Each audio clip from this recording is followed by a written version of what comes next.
Last week it was, on the floor of the Mexican Congress. The world was, well, treated to a dramatic display of what researchers claimed were two small mummified bodies of non-human humanoid figures.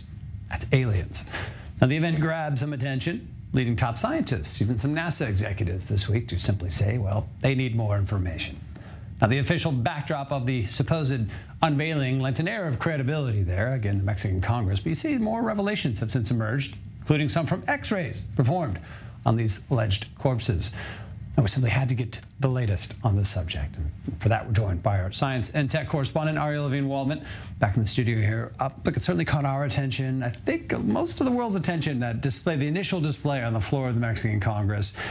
It was just very stark. We had these two boxes, there's two bodies inside, but you know, I want to start with the source of this a little bit. A little bit more has been revealed, I think, about this journalist and prominent UFO researcher. There has been a lot of what do we know about response from both the scientific community as well as the journalistic community, who did some digging.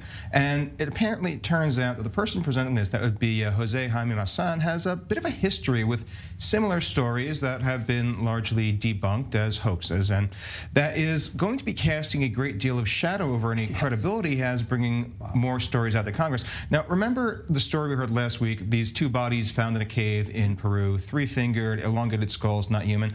Bear that in mind, because in 2015 we heard a very similar story where he unveils a mummified 1,000-year-old body from a cave in Peru with 3 fingers and an elongated skull, and says, well, it's clearly not human. He even claims to have had it genetically tested. It sounds very familiar to the claims that we heard last week. Turns out, though, that there were some problems in this story. The geneticist doing the testing is a bit of a crackpot in that case, and also claims to have invented a camera that can see human souls. As much as I would love to film Congress with that thing, I'm not sure it lends credibility to the geneticist in question.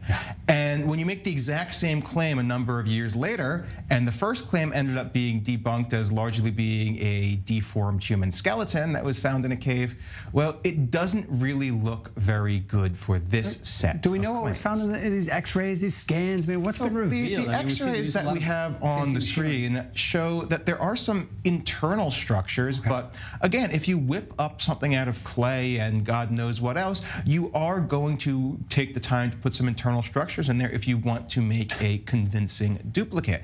And I think the response that we've seen from around the world in the scientific community is really what shows what happens in this case, and that is, they're telling the Mexican government, we have people at NASA coming out and saying, and making remarks on this finding, that if you want to show that you have something real, make samples available for the larger scientific community. The fact that that has not been done, that nobody can independently verify what these are, what's inside them, what they're made out of. Remember what I said last week when we were commenting on this? Until I get a chance to crack it open with a hammer and see what's inside, I'm a little skeptical, because they looked like paper mache and clay back then. They still look like paper mache and clay. And until you let me crack it open with a hammer, or as the NASA scientist said in a more scientific way, at least send some samples out to everybody to take a look inside, well, it's going to be hard to believe you, especially with that sort of storied history of claims. Yes, and we're left questioning, you know, how this ended up on the floor of the Congress there in general. It's Mexico. We may never get an answer to that. But look, the world in general feels ripe, you know, for these types of alien stories right now, whether it be, you know, recent New York Times reporting, drawing a lot of attention to this, high-level U.S. congressional hearings. You know, are we in interesting times, shifting times, so to say, on this subject? There is a very interesting question on that. And what do people have at this point that is still the unknown? What frontiers are left in the world? What isn't just a matter of recorded data and big algorithms that can more or less see every facet of the natural world around us? They can do a mathematical formula, tell us what we're thinking about at a given moment and what we're going to have for breakfast tomorrow. There's no wonder, there's nothing to really get people's imaginations running anymore. So you have to have something out there, and aliens do fulfill that role in a very convincing way in our more scientific and data-driven and very cynical time.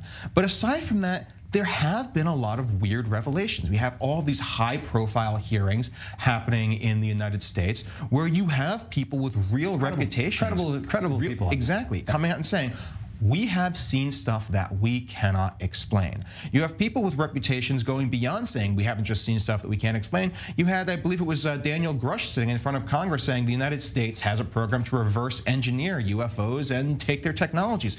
When you have that as the backdrop, when somebody in Mexico says, well, this is my moment, and throws out these two weird-shaped purported bodies out there, you're going to get some eyeballs. Yeah, we turn our chairs and pay attention. And we invite our correspondent into the studio to talk about it. Ariel, Levin-Waldman, good to have you with us on this. Again, potentially important for the world.